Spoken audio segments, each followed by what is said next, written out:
Bonjour à tous dans cette vidéo dans laquelle je vais vous présenter le code que j'ai fait pour faire le Stochastic RSI. Donc ce qu'on voit depuis le début avec la stratégie TWR. Mais je l'ai fait ce qu'on appelle en POO. Car d'ailleurs, ça veut dire quoi POO? Programmation orientée objet. C'est-à-dire que j'ai fait un objet. Et cet objet, on pourra l'utiliser n'importe où. Donc soit dans un indicateur, ou dans un robot, ou dans ce que vous voulez. Voilà, donc ça c'est l'avantage de la POO, c'est qu'on a un objet qui est portable, qui est transportable et qu'on peut mettre n'importe où. J'en ai chié, je vous avoue, j'en ai vraiment bavé. Donc je ne vais pas vous détailler mot à mot, ligne par ligne ce que j'ai fait, je vais vous montrer les grands blocs et déjà je vais vous expliquer un peu la stratégie de cet objet StoRSI. Je vais vous montrer aussi comment j'ai corrigé toutes les bêtises qu'a dit le ChatGPT sur les fonctionnements, parce qu'au niveau des conneries, il est pas mal non plus, lui. Donc je vais vous montrer tout ça, et puis à la fin, on aura un objet Stochastic RSI qu'on pourra utiliser dans tout ce que vous faites. Allez, à tout de suite.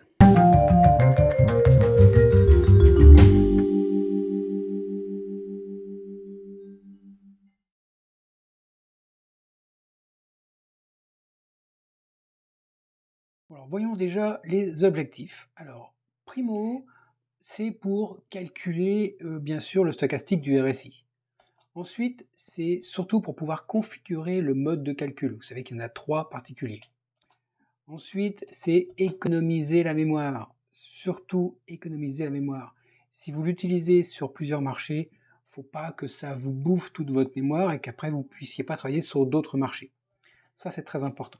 Après, moi, ce que je voulais, c'était avoir quelque chose qui soit utilisable dans l'indicateur ou dans un expert advisor, donc dans un robot de trading.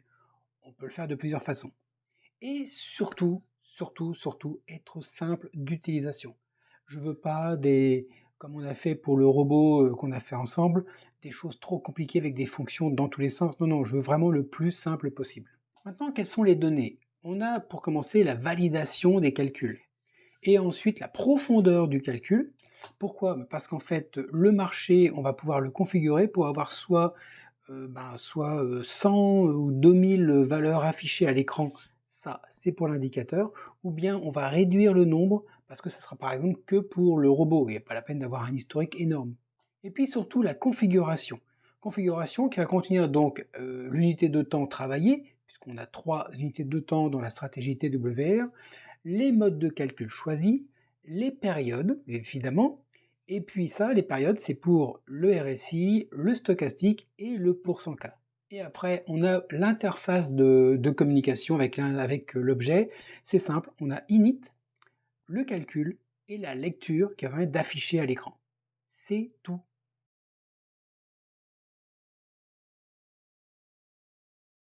Alors pour l'objet RSI, comment on va le construire? Dans un premier temps, on va faire ce que j'appelle moi du multicouche. C'est-à-dire on va construire morceau par morceau, comme une maison, on a les fondations, les murs, la toiture. Pareil, on va faire des multicouches pour pouvoir maîtriser la complexité de l'objet. Les niveaux de détail différents et puis surtout des petits côtés outillage, des petites fonctions par exemple qu'on pourra réutiliser dans d'autres logiciels à côté. Ça c'est vraiment important dans tout ce que j'ai fait comme logiciel complexe. J'ai fait des logiciels qui vont même dans les étoiles. Donc à chaque fois on a découpé en multicouches pour justement simplifier en fait les interfaces, simplifier les fonctions pour avoir quelque chose de maintenable et testable et compréhensible. Voilà. Ensuite, on a les calculs. Alors les calculs, c'est simple. On a d'une part les buffers, on va les travailler. On a ensuite les calculs simples, typiquement le RSI, le %K et le stochastique. Et puis l'affichage. C'est vraiment 3 choses bien distinctes.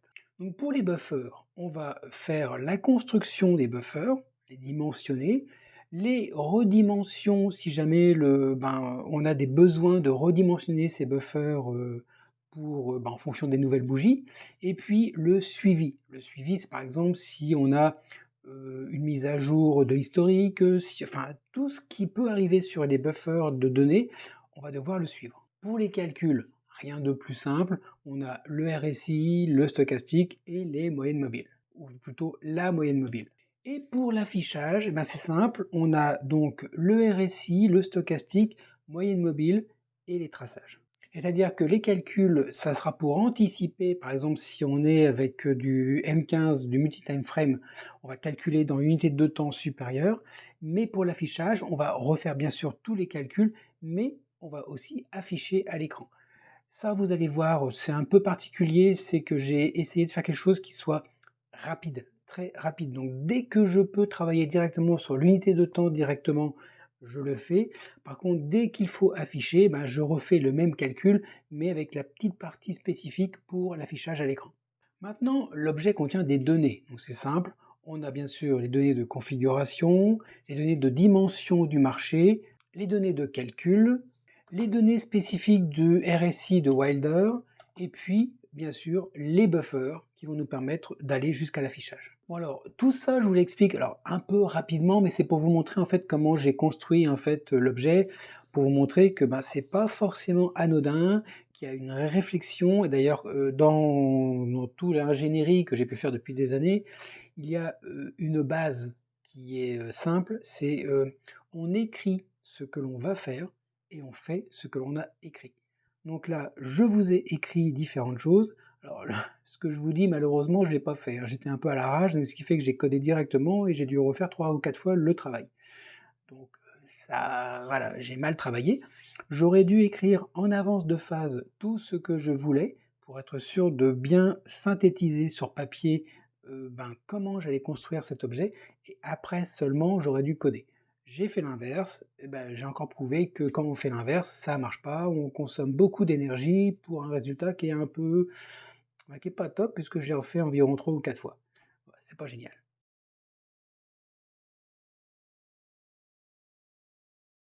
Alors ensuite, ce que j'ai fait, c'est que j'ai repris la vidéo de Yuri Shramenko et je l'ai analysée pour vraiment comprendre ce qui était visible à l'écran et en interpréter en fait ce qui était visible par rapport à ce que disait l'IA.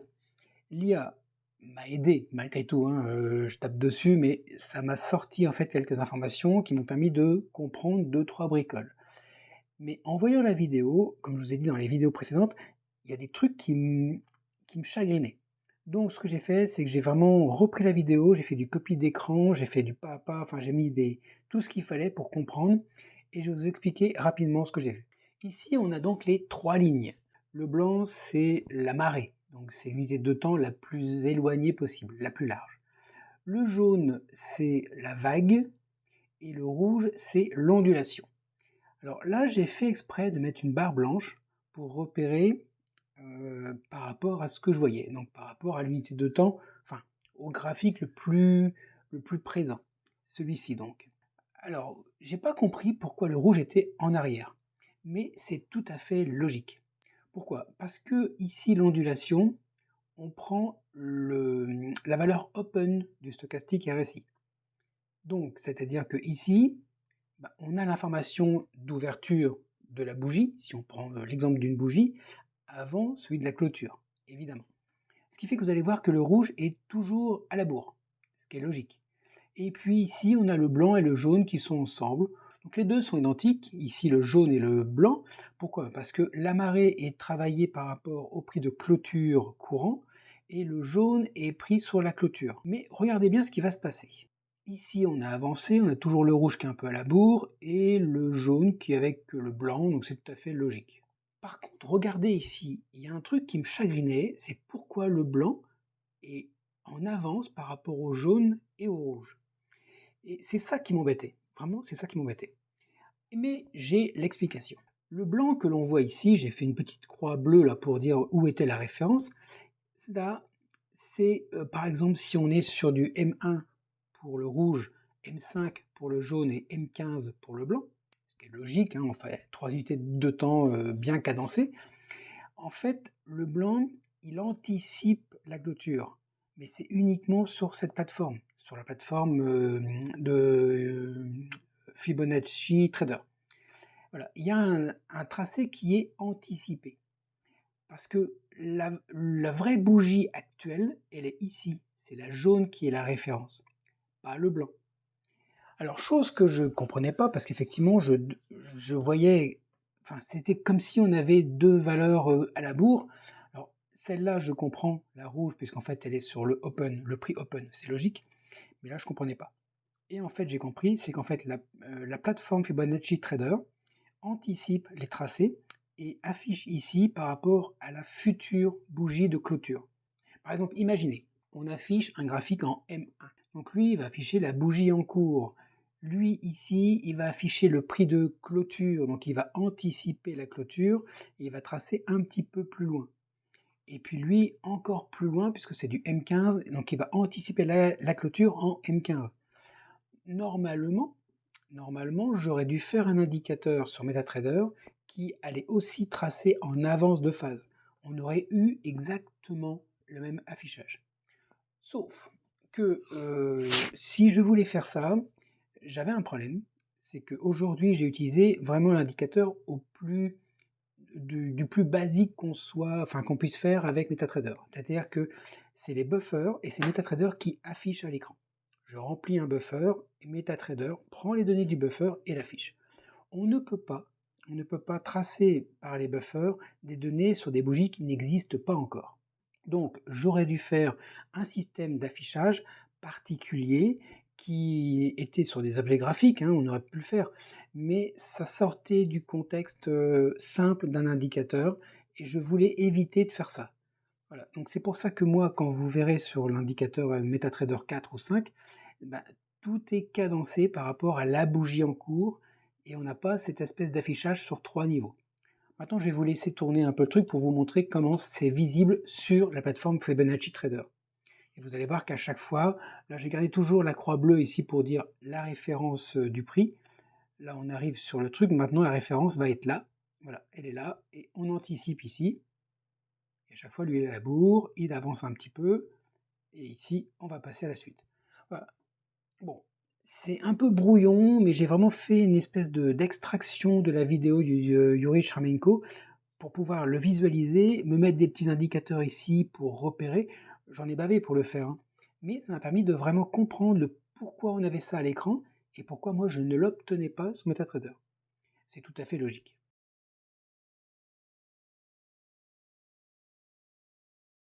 Bon, alors maintenant, je vous ouvre l'indicateur, je parle bien d'indicateur, et vous allez voir à quel point il est simple, vraiment simple. Ici, bon, on a tout le blabla classique. Ici, je lui indique la property, donc je suis dans une fenêtre séparée.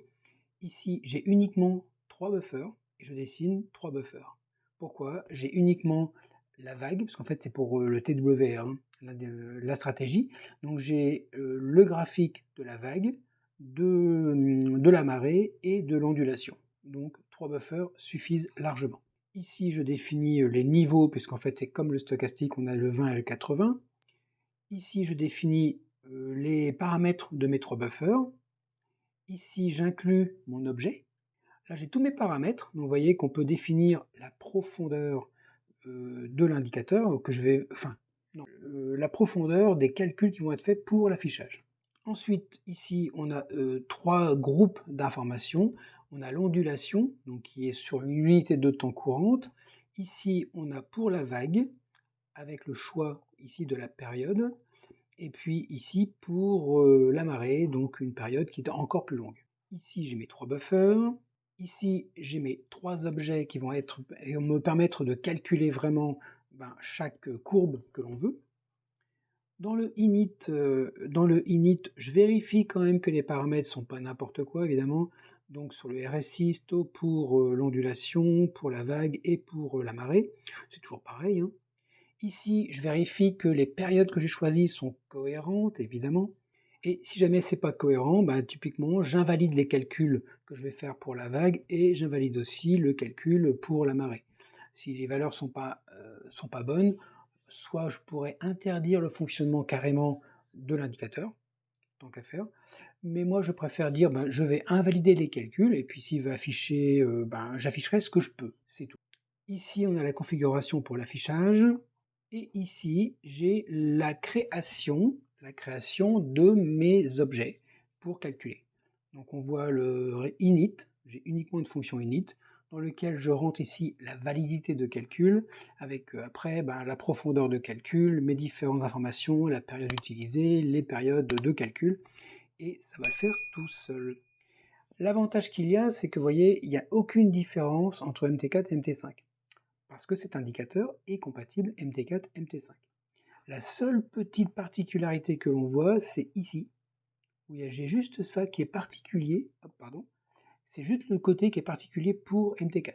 Tout le reste, c'est compatible, complètement compatible. Ici, le onCalculate, et ben voilà, j'appelle tout simplement le calcul. Donc je regarde, est-ce que le calcul, par exemple, du ripple est correct? S'il est correct, je vais appeler la lecture du ripple. Et je passe en paramètre le buffer ripple, qui est le buffer qui permet d'afficher. Donc j'ai bien uniquement trois fonctions dans mon objet, l'init, le calcul et la lecture des données qui ont été calculées. C'est tout. Voilà, mon indicateur, vous voyez, il fait 228 lignes avec les sauts de lignes et les commentaires. Donc il est extrêmement simple, parce que tout est cloisonné dans l'objet.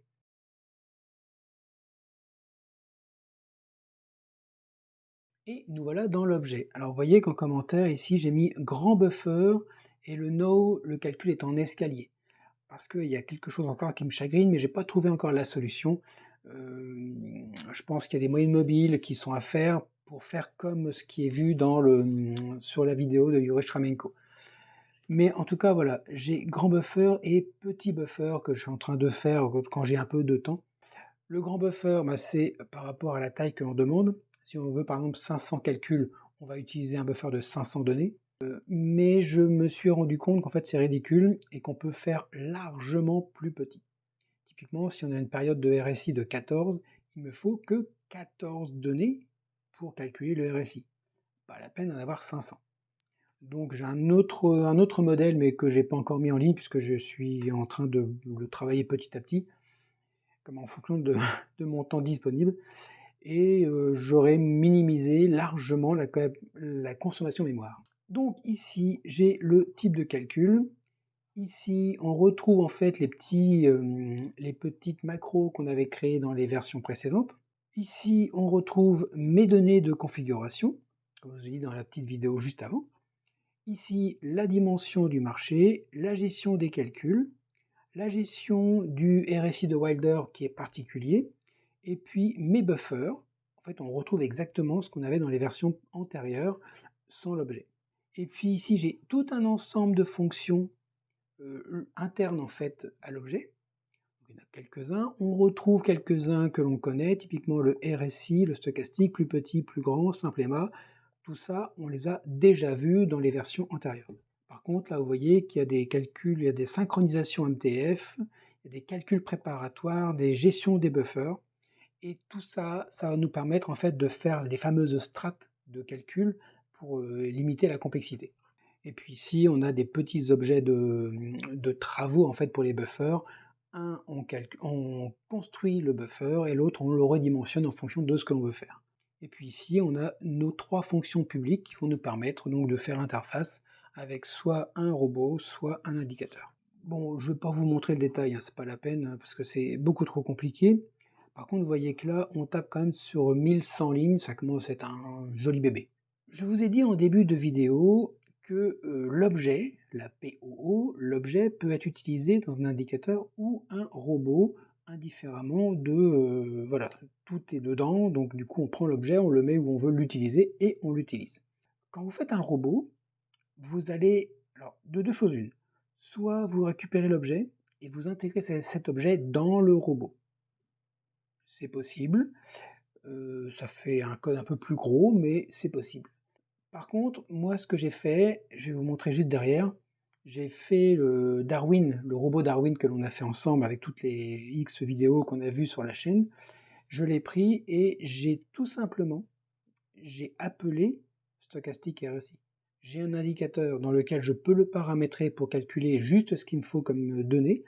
Je l'ai appelé et ça fonctionne très très bien, ça me récupère les données, sans forcément intégrer l'objet dans le robot.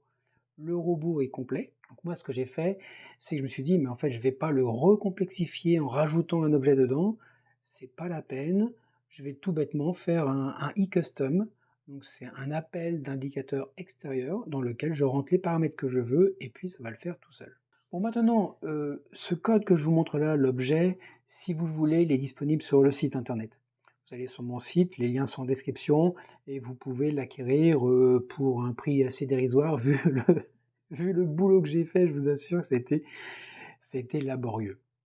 Voilà, donc rapidement, hein, je vous montre, hein, bon, c'est comme le robot. Si vous avez suivi la programmation du robot, vous avez vu que à chaque fois, il y a des en-têtes, il y a des commentaires dès que je peux, c'est aligné, c'est propre, voilà, il y a tout ce qu'il faut, il y a la zone private ici, vous avez toute la gestion, vous avez tous des commentaires, enfin franchement, je vous ai fait un maximum de choses propres, parce que l'objectif c'est d'avoir quelque chose de vraiment propre, et vous avez tous les calculs dedans. Tous les calculs avec des constructions, vous avez des commentaires, enfin tout est là, tout est là. Alors, comme je vous ai dit hein, au tout début, je ne vais pas vous le montrer détail ligne après ligne, sinon les vidéos ça va encore faire une cinquantaine de vidéos pour quelque chose qui n'est pas forcément utile. Si vous voulez cet indicateur, vous pouvez l'acquérir. Quand je dis acquérir, c'est le code source. Vous avez carrément le moyen de récupérer l'indicateur et l'objet, voilà, directement. Et puis juste après, on va voir comment l'intégrer, comment intégrer dans le robot Darwin l'appel à l'indicateur très très simplement pour pouvoir faire votre propre stratégie.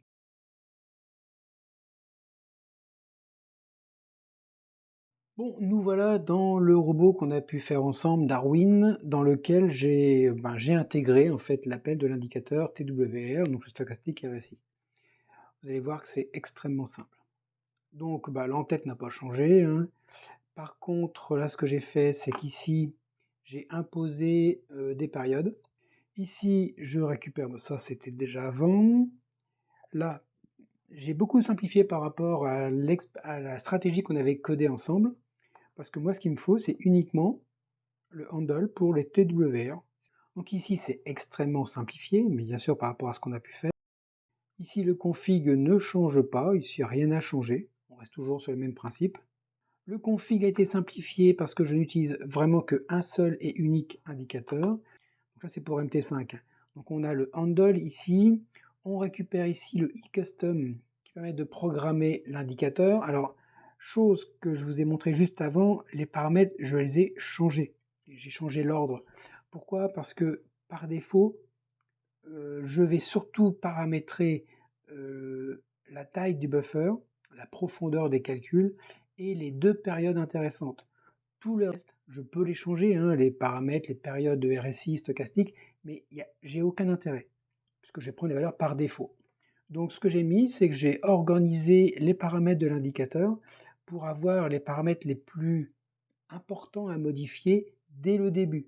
Ce qui m'évite ici d'avoir ici tous les paramètres de l'indicateur qui serviraient franchement à rien. Donc là, j'ai organisé mes trois paramètres principaux ici, au tout début. Donc ça, c'est pour MT5. MT4, il n'y a rien, puisqu'en fait, on va le faire au fil de l'eau, les différents calculs. Donc là, c'est la partie qui a changé. Avec ça, cette partie-là a changé. Ensuite, le fin, on ne fait que la coupure du handle du TWR, alors qu'avant on avait plusieurs choses qui étaient faites. La détection, alors j'ai pas fait de stratégie. J'ai pas fait de stratégie. Vraiment, ce que je voulais voir surtout, c'était au début appeler l'indicateur et voir que je récupérais bien les bonnes données. C'était surtout ça qui était mon intérêt. Donc là, ça n'a pas changé ici. Par contre, là, ici, je récupère, quand je suis sur MT5, mes trois informations donc pour la ligne de la marée, de la vague et de l'ondulation. Et à chaque fois, ici, c'est là où je récupère mes paramètres. Donc là, je veux deux buffers de mon première information qui est affichée dans l'indicateur, qui est le ripple, c'est le premier buffer qu'on a dans l'indicateur. Le deuxième, c'est le wave, et le troisième, c'est la marée, donc le tide. Voilà, et c'est ici, ça là, c'est là où on choisit le numéro de la ligne affichée dans l'indicateur que je veux récupérer. Ça, c'est le nombre de données que je veux, et ici, c'est à partir de quel indice je veux récupérer. Moi, comme je veux regarder si ma courbe elle est haussière ou si elle est baissière, voire stable, bah, du coup je récupère uniquement de l'indice 1 à l'indice 0. Voilà, donc ça c'est pour MT5 et pour MT4, bah, en fait on a la même chose, hein, on crée les tableaux, tout ça. Et puis ici je fais une boucle de 0 à 1, donc si, tant qu'on est inférieur à 2, et je récupère ici pareil du e-custom en reprenant les paramètres ici qui seront travaillés dans l'indicateur distance. Et voilà, c'est tout ce que je fais. Ensuite, évidemment, donc là j'ai fait un test extrêmement rapide. C'est si je suis supérieur pour les trois lignes, là je dis une possible hausse. Si mes trois lignes baissent, je dis possible baisse. Alors, c'est pas aussi simple que ça, puisqu'en fait on a cette historisation. Des fois on peut avoir un graphique qui peut être plat par exemple. Donc s'il est plat, on garde la mémorisation de ce qui était avant par exemple. Voilà, j'ai fait extrêmement simple, ce que je vais surtout vous montrer, parce que j'ai vraiment pas le temps, je suis désolé. Ce que je vais surtout vous montrer, c'est comment faire pour appeler un indicateur extérieur. Là, on fait le TWR, mais ça peut être n'importe quel autre indicateur que vous faites, hein. C'est comme ça que l'on fait, donc aussi bien pour MT5 que pour MT4.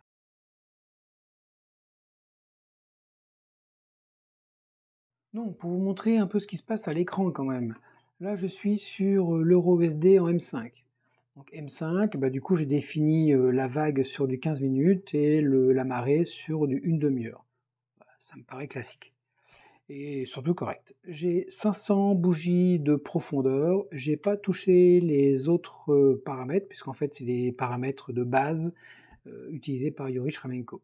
Je fais OK, et voilà ce que l'on voit.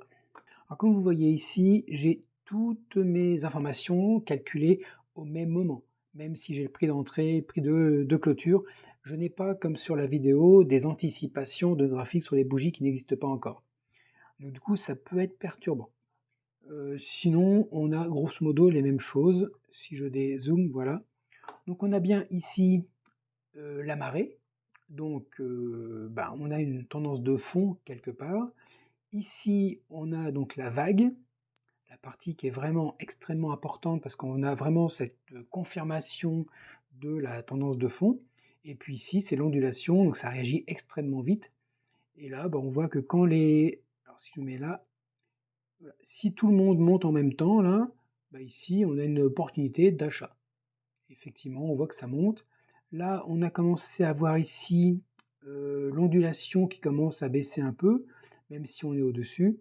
Alors là, de deux choses l'une, hein. Soit vous êtes des inquiets, vous avez un robot inquiet, et dès qu'il y a une des courbes qui va dans l'autre sens, on clôture. C'est même très très bien, hein. Mais tu vois, par exemple, ici, on commence à baisser, on a la vague, enfin, on a la marée qui commence à baisser. Lui, pareil, il a baissé, il continue de baisser. Tout le monde baisse ici, on pourrait ici dire, bah là, je vends ici.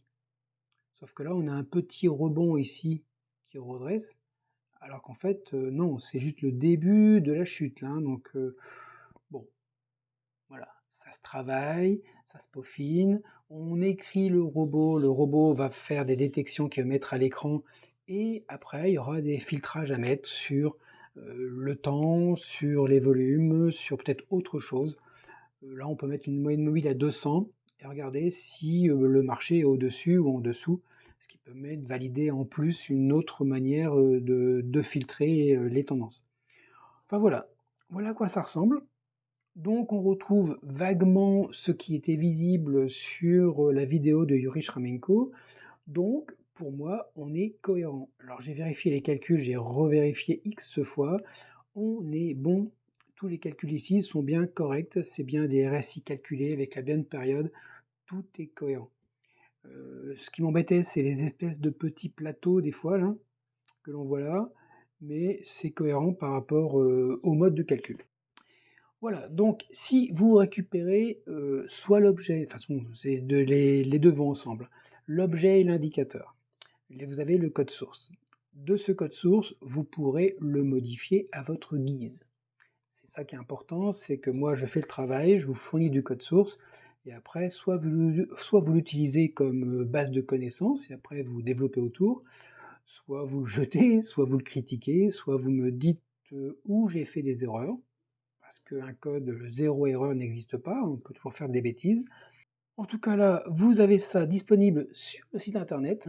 Je ne vais pas vous pousser à vous analyser chaque point de stratégie. Là, on voit quand même que quand on est sur 3 valeurs descendantes, on a effectivement le marché globalement qui descend. Quand on est sur une partie ici, où on a donc là on est en hausse, mais les 2 autres indiquent qu'on est en baisse, bah, on a sur une période effectivement une partie qui est pas forcément très linéaire vers le haut. Donc là, bah, c'est un autofiltrage, on ne prend pas les positions quand on est dans cette situation-là. Par exemple là, et à partir de là jusque là. Puisqu'après ça descend et les 3 se mettent à descendre. Cette partie-là, on ne prend rien. Et effectivement, le vrai mouvement intéressant, il est là en fait, hein. C'est le début. Après, on peut laisser les positions ouvertes, hein, mais position ouverte dit risque de redescendre. Alors que là, on a fait un gain, on prend le gain, on part avec, on est content. En tout cas, voilà, vous avez un indicateur, et si on remonte trop loin, bah, en fait, on a 500 bougies historiques, hein. Donc je n'affiche pas tout ce qu'il y a avant. Donc c'est normal. Ici, si j'en veux plus, bah, je configure l'indicateur pour qu'il en affiche plus. Mais là, par exemple, vous avez que 500 bougies. Alors c'est légèrement décalé, pourquoi? Parce qu'on utilise des périodes différentes, ce qui fait qu'on a uniquement lié à la période, là c'est pour du M15, c'est pour ça pour du M30, c'est pour ça qu'ici on est décalé, et puis ici les deux sont bons parce qu'on a dû trouver la bonne date synchronisée en MTF. Voilà, voilà. Donc j'ai fini par le faire, j'ai fini par faire la vidéo, je suis désolé pour le retard, mais j'ai la tête sous la vague, c'est impressionnant. Donc, bah voilà. Vous avez tout sur le site. Je pense que je ne vais pas beaucoup faire de vidéos sur des stratégies dans ces prochains moments parce que là, je peux pas. Je peux vraiment pas. Donc, je vais retrouver des vidéos de vocabulaire que j'ai retrouvées dans mon stock parce que ça, c'est pas trop dur à faire et je vais les virer. Ça fera toujours du chiffre sur la chaîne. Mais là, je peux pas. J'ai tous mes codes à reprendre pour mes stratégies. J'ai 2 robots qui ont merdé, donc il faut que je les corrige aussi. Ça, c'est des trucs perso. Donc voilà. Allez, je vous ai montré, vous voyez qu'il y a des choses à faire, comme toute stratégie, hein, il n'y a pas du 100%, ça n'existe pas le 100%. Mais vous avez quelque chose que vous pouvez potentiellement utiliser et mettre à votre patte. Et en plus, vous pouvez récupérer les sources, donc ça, c'est pas mal. Allez, on passe à la suite.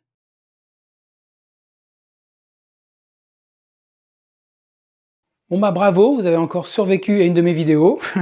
Chapeau, belle résistance. Donc, vous avez vu, le MTF, c'est quelque chose de très particulier. En début d'année ou en fin d'année dernière, je vous avais dit que j'allais faire des vidéos sur des scanners. Alors, si le MTF c'est compliqué, le scanner c'est pas mieux. Donc, je verrai si je fais un scanner. En tout cas, il faudrait que je fasse un scanner extrêmement simple. Au début, je voulais vraiment vous montrer quelque chose de particulier que j'ai fait pour moi, mais il est trop compliqué et si je fais des vidéos sur le scanner, ça va être une misère. Vraiment une misère. Donc je pense que je vais faire beaucoup plus simple, je vais prendre un indicateur vraiment simple, et puis on va travailler sur ça, et comme ça vous aurez au moins le principe. Voilà, c'est surtout ça. En tout cas, si cette vidéo vous a plu, bah écoutez, n'hésitez pas, faites le pouce, que j'en ai chié un peu pour la faire, donc ça serait minimum le pouce. Abonnez-vous si vous voulez voir d'autres vidéos. Enfin voilà, il y a encore plein de choses à faire, plein de choses à découvrir, donc n'hésitez pas, l'abonnement, le partage, le like, et puis portez-vous bien, faites gaffe sur les marchés, et nous on se dit à une prochaine fois.